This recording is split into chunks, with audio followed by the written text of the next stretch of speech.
Di Indonesia, jumlah pengguna internet telah mencapai 88 juta orang, dengan 48% diantaranya merupakan pengguna harian.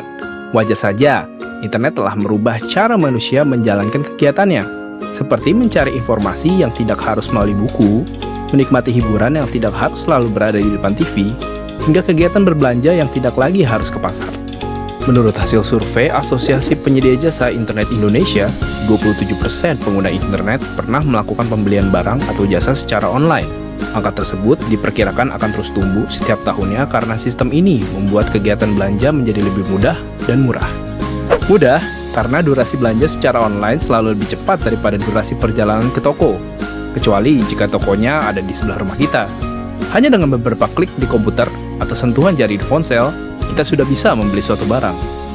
Tidak hanya menghemat waktu, sistem ini juga bisa menghemat uang, karena mayoritas harga yang ditawarkan oleh toko virtual akan lebih rendah dari toko fisik, yang membutuhkan biaya tambahan seperti perawatan atau penyewaan toko untuk bisa berjalan.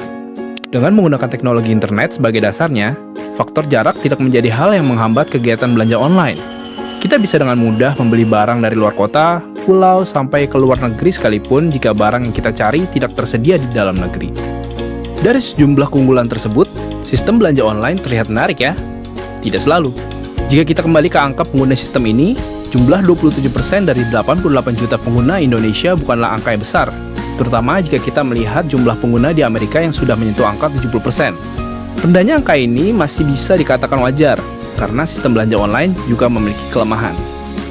Di toko fisik, calon pembeli dapat melihat, menyentuh, dan mencoba produk yang ingin dibeli secara langsung.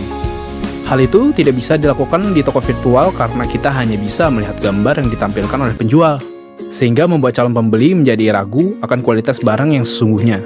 Dan, meski proses belanja online memang lebih cepat, kita tidak bisa langsung menikmati barangnya ketika selesai membayar, karena masih harus menunggu sampai pintu kita diketuk oleh petugas pengiriman barang. Sampai saat ini, kedua hal tersebut masih menjadi alasan terbesar bagi pengguna internet Indonesia untuk tidak menggunakan sistem belanja online.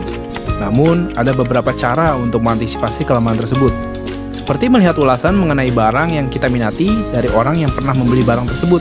Tentunya, omongan sesama pembeli akan lebih meyakinkan dibandingkan omongan penjual, bukan? Saat ini, ada beberapa situs yang mengharuskan pembeli untuk menuliskan ulasan demi memberikan referensi bagi calon pelanggan lain. Untuk masalah durasi pengiriman, saat ini sudah tersedia jasa pengiriman yang bisa mengantarkan pesanan dalam 1 hari, tapi biaya yang dibebankan juga akan lebih tinggi, dan kita tetap tidak bisa langsung mendapatkan barangnya setelah membayar. Dengan adanya kelemahan tersebut, sistem belanja online bukanlah pilihan yang terbaik untuk semua orang.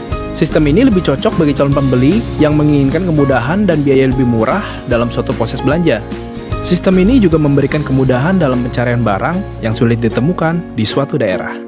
Namun, sistem ini tidak cocok bagi calon pembeli yang memerlukan produknya sesegera mungkin, karena sistem ini tidak memberikan jaminan pasti kapan produk yang dibeli akan sampai ke tangan kita. Jadi, sistem mana yang lebih cocok? Itu semua kembali pada kebutuhan kita.